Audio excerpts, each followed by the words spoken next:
السلام عليكم ورحمة الله وبركاته. أعوذ بالله من الشيطان الرجيم. بسم الله الرحمن الرحيم.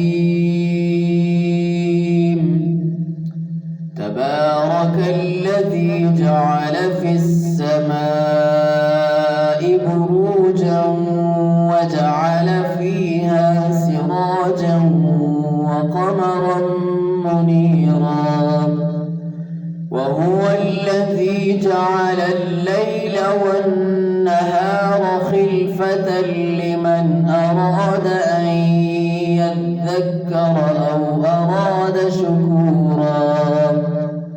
وعباد الرحمن الذين يمشون على الأرض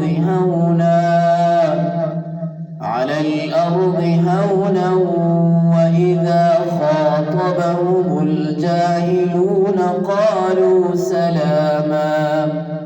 والذين يبيتون لربهم سجدا وقياما، والذين يقولون